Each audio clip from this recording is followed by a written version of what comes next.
From the city of brotherly love, Philadelphia, to around the globe. You're listening to Shark Bite Biz, your exclusive place for business strategy, sales, marketing, and tech in the roaring 20s. And now, here's your host, David Strausser. Welcome to the greatest TV show on YouTube. This is Shark Bite Biz. I'm your super casual host, David Strausser, and this is your place to grow during global chaos. We are going to chat about money today. Everybody loves money, and our guest is the Money Man. First, though, remember, if you're watching on YouTube, you can join the channel for only $3 a month. You could become a baby shark, support this show, but if money through big tech isn't your thing, don't worry, we got you covered.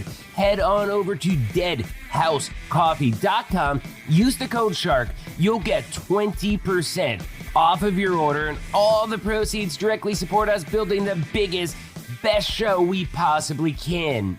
Now, let's get back to today's show. We're going to talk about fund investing today, specifically note investing. To be honest, I've never heard of note investing before. It's a new one for me, but I am aware of what a note is for real estate. I've never really thought of investing in notes myself. Our guest today, he has. In fact, he wrote the book on note investing. So, who is today's guest? Oh, so glad you asked. Martin Saenz. Martin Saenz brings social good into smart investing. Martin is a managing partner of Bequest Funds, renowned as a thought leader in the mortgage note investment industry. Martin is generous with his firsthand expertise to the benefit of his many clients and followers. Genuine, loyal, and passionate about creating a better world through profitable business, he works hard to share and spread success. So hey, let's not delay any further. Let's bring Martin on in here. Personal growth. Martin, welcome to Shark Bite Biz. You, my friend, you just became Shark Bait. Hey, thanks for having me on, David. Oh, no problem. No problem. So we have a tradition on this show. Very first question, we ask everybody the same thing, okay? What's your experience? What's your background? How did you get to where you're at? What are you doing for a living? Tell us basically what makes Martin Martin. Sure. So what I do for a living is I help investors earn passive income for the rest of their lives. So that's in a nutshell what I'm about. And so that's a passion of mine, financial literacy, helping build multiple streams of income in my family's lives, but also the lives of other people around me. And I do that through a variety of ways and investing vehicles. Okay, great. So, one of the things that I see here is with, you said that you do it through a variety of vehicles. One of the vehicles that you're using is note investing, right? Yes. So what is note investing? Oh, go ahead. Yeah, no. That's a great question. So in 2013, after my wife and I sold a government contracting company that we founded in 2005, I went on to become a full-time note investor. So what note investing means in the context of what I do is if you take the situation where someone wants to buy a home and they go into the bank and they fill out a loan application and they get a mortgage. And at a certain point, a certain number of those mortgages in the bank's portfolio go into default. And from that, the bank will bundle those into tranches and sell them into the secondary mortgage market to various hedge funds and other lenders at, let's say, 20, 30 cents on the dollar.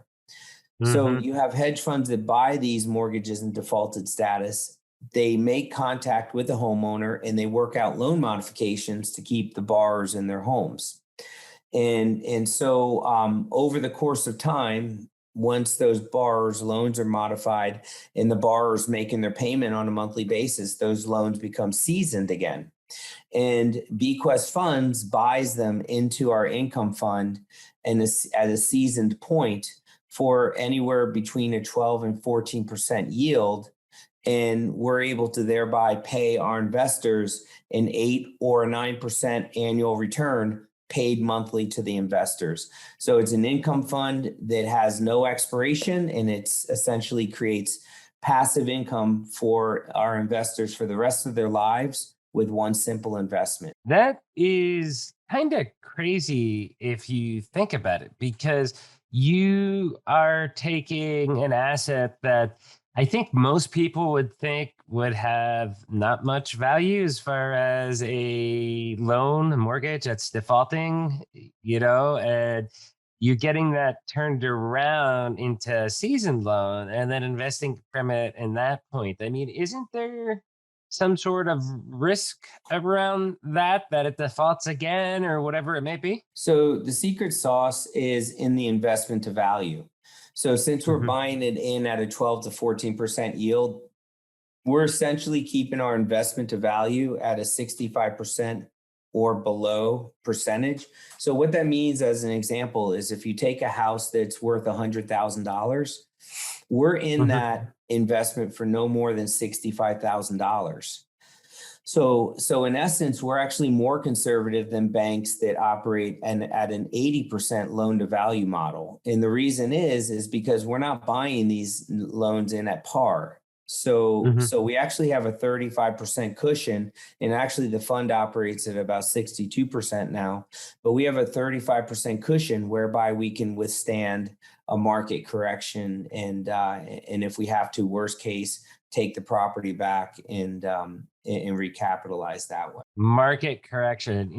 That is a word that I think a lot of people have fear of, because, real estate is going for record highs right now. And it would seem, I talked to a lot of people on this podcast that they're like, hey, right now is the time to sell because property's never been higher. But then for those people that are individual homeowners that are buying, and you're buying at these prices, what if, you know, a market correction does eventually happen? It seems like it could, to me. And then from the loan aspect of it, that's where, even with your explanation, it still seems like there's a little bit of risk there, I guess, to say it Yeah, nicely. there's risk in any investment. I mean, that's for certain. I've, Mhm. I've been a business owner, entrepreneur for the past 17 years. And so Right. I've grown a government contracting business. I've been a buy and hold landlord for 12 years. And, we've purchased 30 plus $1 million worth of mortgages in the past 18 months. So, Right. so, Wow. um, we operate at a significant level in the space. And what I can tell you is that what it takes is a team in place and Hmm. systems with that team. So we have internal asset managers, we have a controller, we have an acquisition team, we have a capital raise team. And so we have a whole full team that's fully committed to monitoring this portfolio on a daily Hmm. basis and ensuring that it continues to perform. So, borrowers make their payments on a monthly basis, and we in turn pay our investors on a monthly basis. For this to work, the borrowers have to make their payments on a monthly basis. Hmm. And what we found all throughout COVID is where we were anticipating a 75% collectability percentage for our portfolio during COVID, we were hitting at about a 92%. I'm sorry, 93% collectability percentage all throughout COVID. And today we're at 96% collected. So we monitor that Yeah. daily, and we actually do outreach and other proactive activities to ensure that the borrowers continue to make payments. Okay. Okay. No, that's good stuff. So you just mentioned that you're a business owner. You've had a couple different businesses out there. Why don't you tell us a little bit more about your entrepreneurial self and how you got into note investing itself? Yeah. So, like a lot of other entrepreneurs that I've met over the course of Hmm. time, I just never felt like I fit into corporate society. I felt like Yeah. I was out of place with just kind of being in that type of environment. And after getting my MBA, I have an MBA from Drexel and a master's in project management from George Washington University. So Okay. I went and got a corporate job after college, and hated every minute of it, and was actually fired 2 years into the corporate job. So that was the biggest blessing in my life. And I hit a point, my wife and I, we had decided, this just wasn't for me, wasn't for us.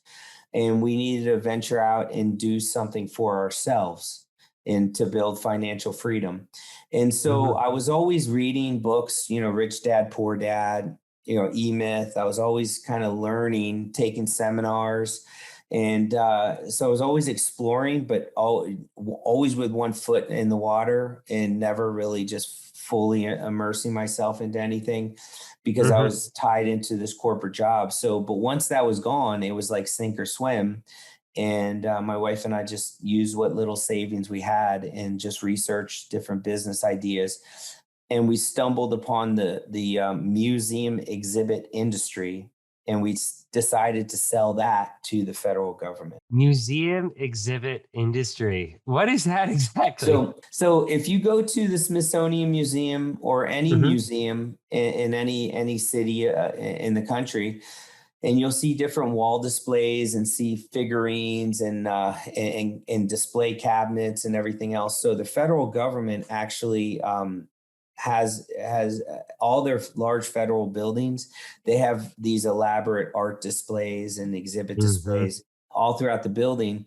And go figure, right? Federal government. And so we designed, fabricated, and installed that for places like the Pentagon, NIH, and various military installations across the country. Yeah, because I remember reading somewhere, but in all the spending bills, I believe, or when they put money aside to create a new building or renovate it, there's a certain amount that is put on the side for art as well too, which I thought was kind of crazy. But is that true? Is that kind of what you're talking about Well, I with some think of that that's funding? more for like art and endowment to keep the Mm, Smithsonian funded and the art programs, so that doesn't go by the wayside. This probably goes more into like facility budgets or operational mhm. budgets. But at the end of the day, they want to, various agencies and entities within the federal government, they need to communicate their value of their unit, as they're all vying for attention and money, just like in any corporate, type Mhm. structure. So what better way to show the universe, so to speak, that, that what you do is so awesome, than to get, an elaborate exhibit display. And what's funny Yeah. is I've written 5 books over the course of time, and I have, three of which are note related, and one is just cash flow related. But the one that outsells all of them is secrets to winning government contracts. So Wow. people want to know about selling to the federal government, and why shouldn't they? It's the largest procurement body in the world. Yeah, yeah, I know. That's interesting because we deal a lot with what I do during my day job. It's ERP with Vision 33. And we get a lot of customers that they deal with the government in some shape or form. And there's a lot of accounting requirements with some of that stuff. I mean, you get into DCAA, and then you may have some other requirements as far as ITAR or some of these other acronyms out there.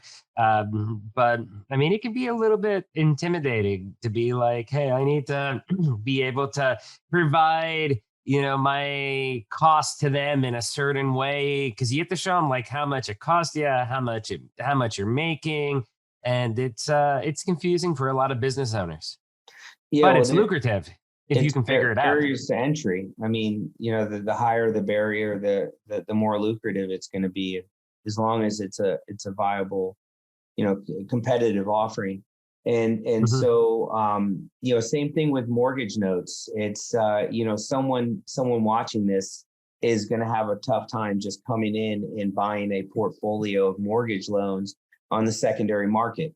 not having, compliance in place with licensing and Yeah. not having, certain vendors and resources like credit pooling and title Hmm. searching and all those capabilities. So the higher the barriers to entry, the more lucrative it can be. So let's get back onto the note investing. What about the economic downturns? We touched on this a little bit, but let's talk about it more in detail. Say, I don't know, maybe 2 years from now, maybe 6 months from now, who knows? There's a housing crisis, crash. How do you specifically handle those types of downturns? I mean, if everybody's defaulting all across the board, I mean that would seem that it would definitely impact you guys to a greater degree than if just one here or one there, right? Yeah, so it's interesting. With the debt industry, you can look at it almost like an inverse way. So right now is actually our economic downturn of sorts, in that Hmm. there is a shortage of inventory, and there's an excess amount of capital vying for all the opportunities. So it's a very tight market right now. We haven't had any problems with our company with deal flow because we have some good seller relationships in place where we deal with some negotiated trades on a regular basis. However, when we do have the economic downturn, and some Hmm. argue it'll be, some argue we're headed into it right now as we speak, Yep. with hyperinflation around the corner, and others say, Well, the government it's keeps printing money. That's what I keep really, hearing. yeah, Yeah, yeah, yeah. yeah. I just interviewed with a real estate mogul, I guess you could say. He's got about Mhm. $150 million worth of real estate he deals with. And with that, he was basically, like, hey, yeah, everybody's buying. It's time to buy because the government keeps printing money. It's never been easier if you're Yeah. buying houses, just that you're buying it at a higher price. But that doesn't really matter because of the hyperinflation, that long term, the hard assets, it's going to be, it's going to be worth more the house than having the cash. Yeah, it's I think we all agree that inflation is here and it's just starting, and we have a long road ahead. And my whole philosophy and thought process on it is that now is the more important time than ever to focus on monthly income. So that's the Mhm. best hedge against inflation. Not a cryptocurrency or day trading, or Oh, come all these on. second. Dogecoin to the moon. Yeah, Come on, I Martin. so I actually don't know anything about cryptocurrency. Uh, So I just know that if you take out the I, it's what Dogecoin, I believe it is the way to oh, pronounce it. But oh, whoa. anyway, Hey, I made my money and I got out. So I was yeah, happy. well, I guess the thought is that at the end of the day, you're not going to go, feed your Yeah. family on a cryptocurrency, or you're not going to feed your family on an Apple stock. You're going to feed your family Yep. on monthly income coming to you on a consistent basis.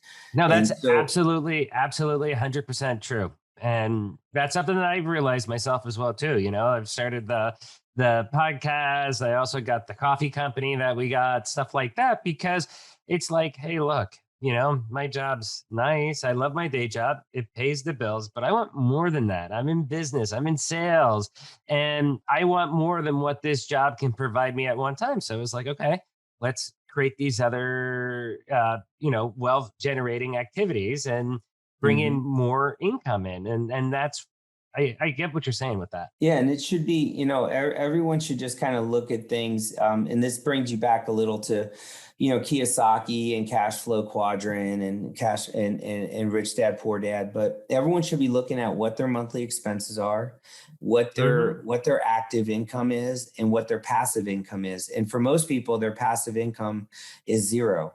And that's Yeah. fine. But just look at it and understand where you are financially, and start to move towards activities that can bring you small drips of passive income and grow those drips over time so that you're offsetting the active income.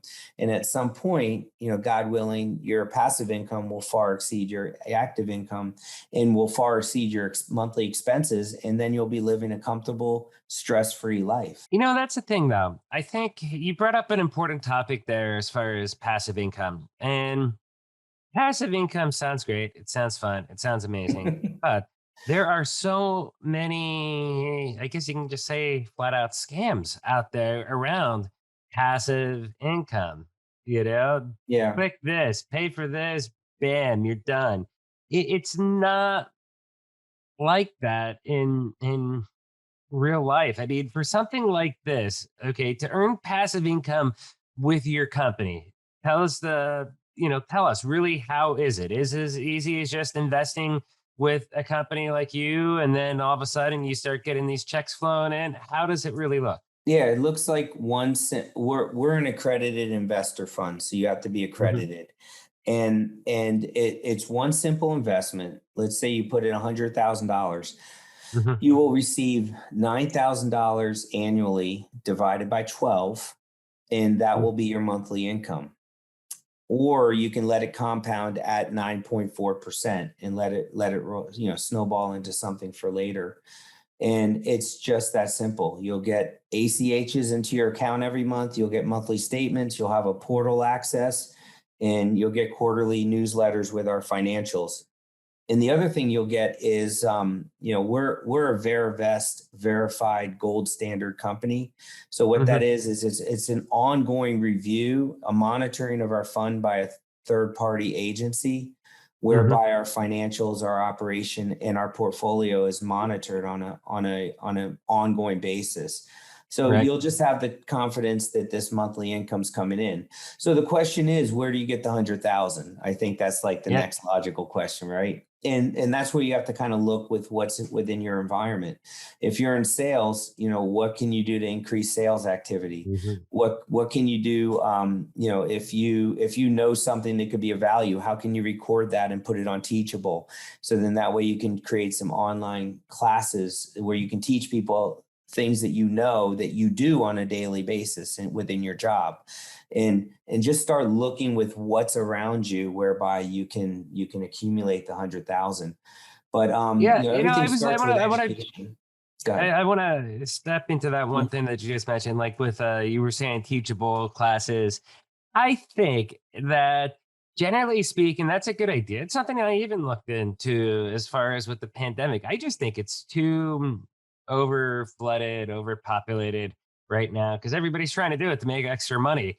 And that's where, I mean, I did the podcast. The podcast, though, it's not like the courses. I think the podcast is something that I did out of passion because it's how I get to meet amazing people like you. It's more of a personal mission Thank you. of being able to network and grow myself and bringing people along for the ride more than trying to sell people the like courses or self-help stuff. But I mean, that's where with me, I just found like, okay, well, I'm gonna start up a coffee industry. It's never been easier to start up an e-com business than it is right now. So I've gone down a different route like that. But what about for people that don't have access to $100,000? What is your minimum investment amount? I mean, and across the board, I mean, how much should an average, late 30s, early 40s person have or family have in investments for these types of things? Like, what are some of those magic numbers?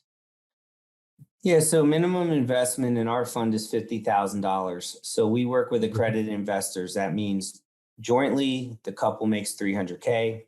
As a single person, the person makes 200K a year, or they Mhm. have a net worth of at least $1 million. So a lot of the individuals that we work with do have, $50,000 to deploy at that time. Yeah. Now, if you're not accredited, which is fine. I was there. I get it Mhm. completely. And that the whole focus should be on how can I go and build Mhm. a nest egg of $50,000 by which to deploy. And to me, everything starts with education.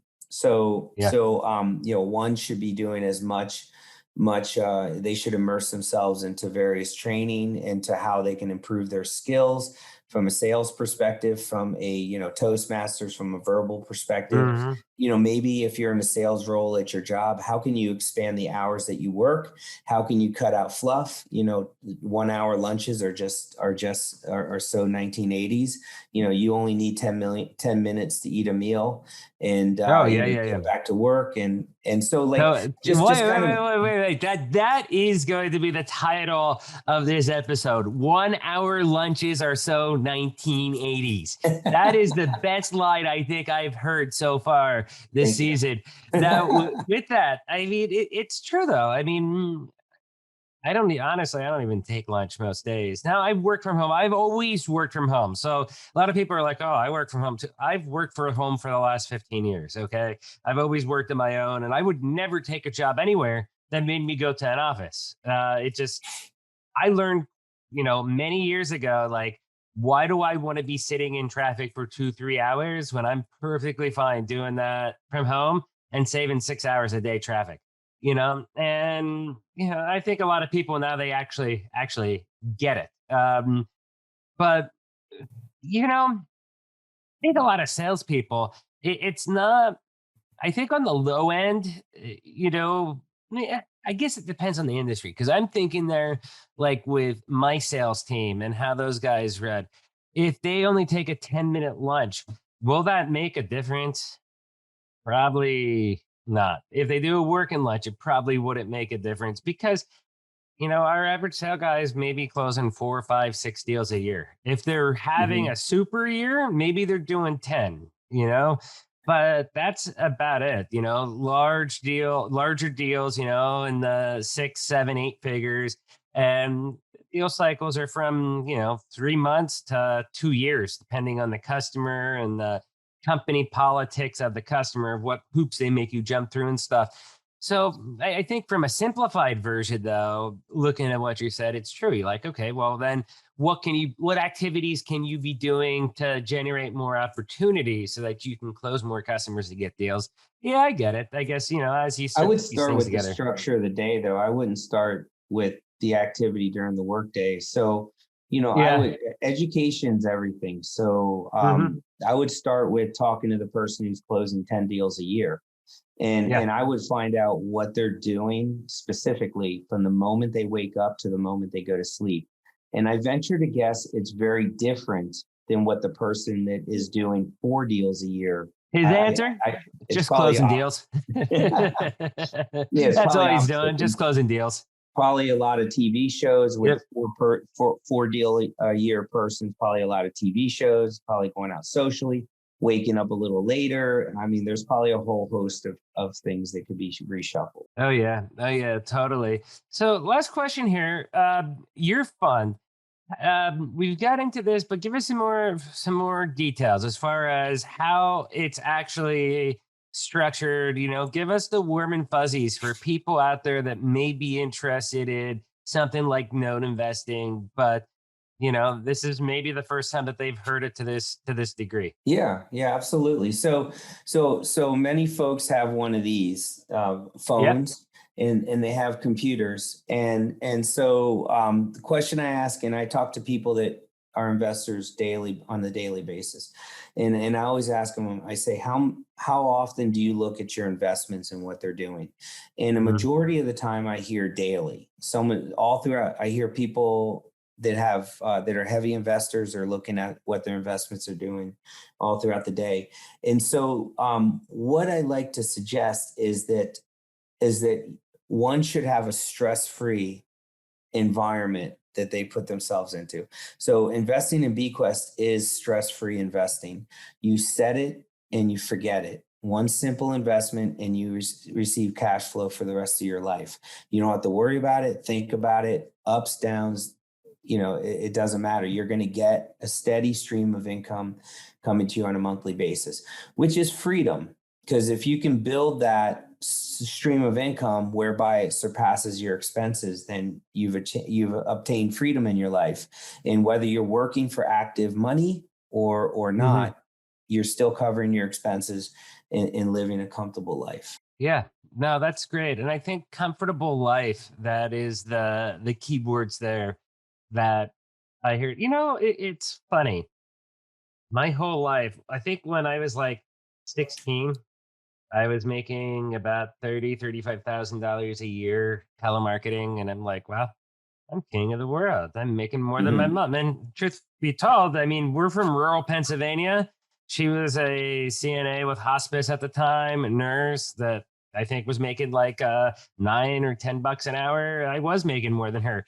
But it's funny because I look through my life and, the comfortable part has evolved. What made me comfortable like 10 years Mhm. ago now would not cut it. You know what I mean? It's crazy how that keeps that level of comfort that I expect keeps going up. But that's also what drives me personally, because as that goes up, I realize like, oh, I've got to ratchet up the game to do Mhm. better, to perform more, to sell more, to do whatever to in order to maintain or increase that level. Yeah, so if you're struggling financially just to Hmm. meet your meet ends meet, then what's going to happen when you're at work?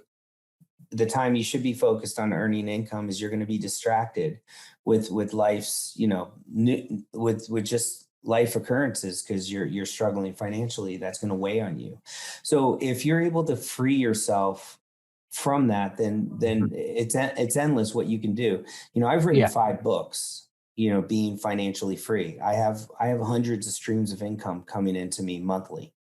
I Now, mean, with your five that's real. bucks, I want to ask you, because somebody like me, for example, I've been thinking with everything that we've learned during the pandemic, I've had 100 interviews from people like Soledad O'Brien to famous rock stars, legendary rock producers, actors. I've had a lot of awesome people on this show. And I'm thinking, well, I'm a little bit too lazy to write a book right now in my life because I have so much going on. But what I can do is take some of the best stories that I've got out of this, throw it into a book, like transcripts and a little bit the verbiage. And I think that would be really, really cool business advice because you're getting all walks on the face of the earth talking right there.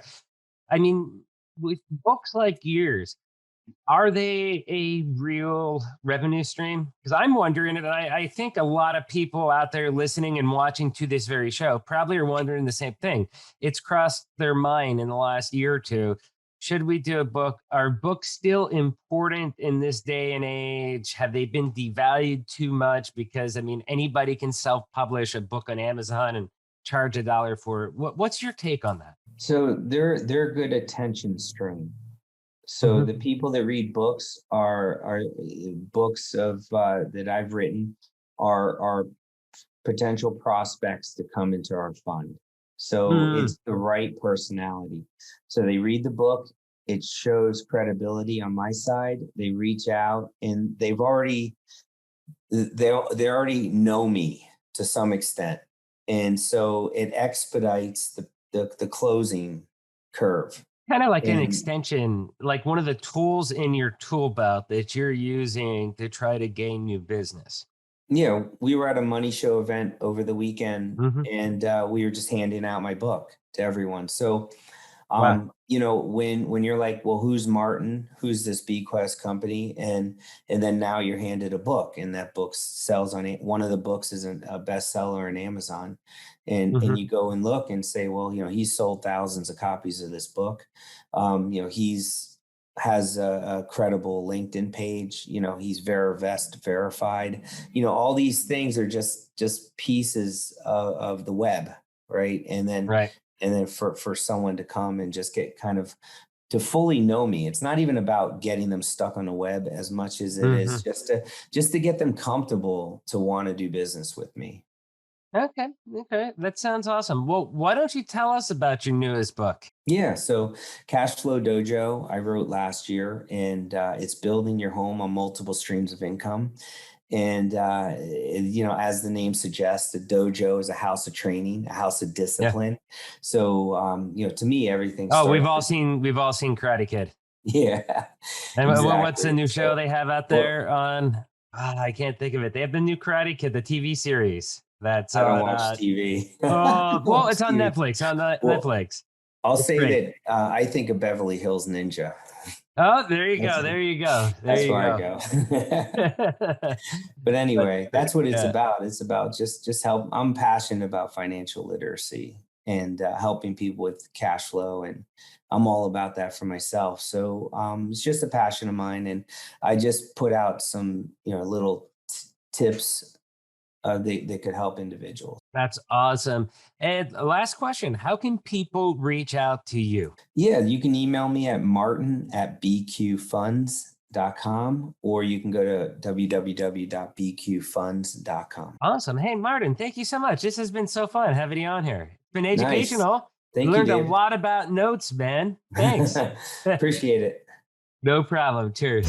Wow. Such an awesome chat with Martin, right? First, you all know the routine. If you found this interview helpful, if it sparked those warm and fuzzies, do me a favor, hit that like button, smash that subscribe button. But if you really want to help us out, share this interview out. Share it out to your network. Share it to Facebook, LinkedIn, Twitter, wherever you go on the interweb. Share it out. Shark Bite Biz is the greatest kept secret out there in business, professional, and personal growth. Help us grow the channel and spread the word. Now let's get back to our rockstar guest, Martin, and his awesome points. So it was really cool chatting with Martin, okay? And I've said this during the intro.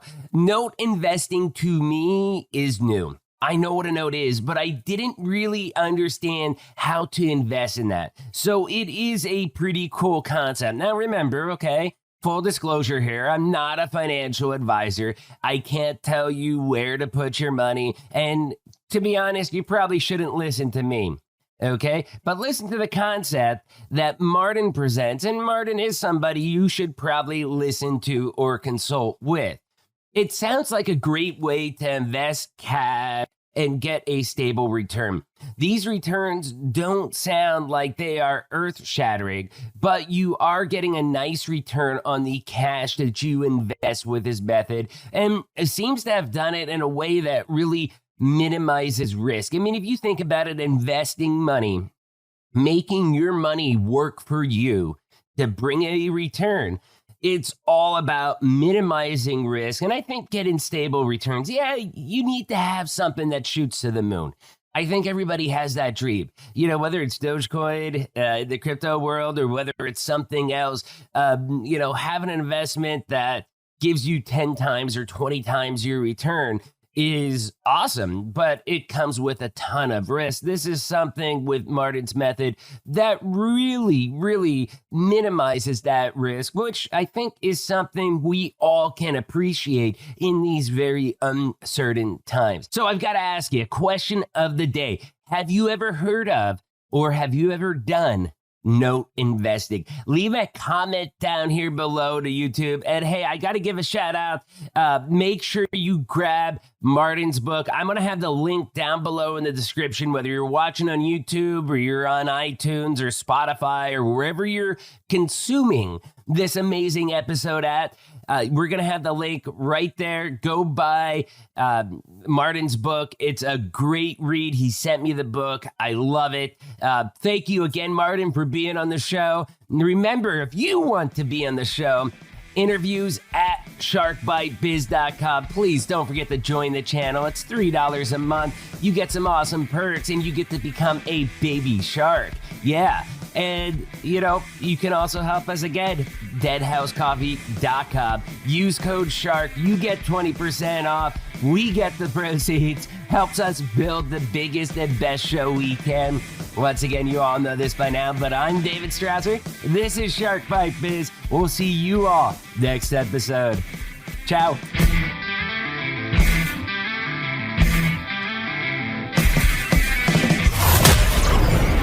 Thank you for listening to Shark Bite Biz.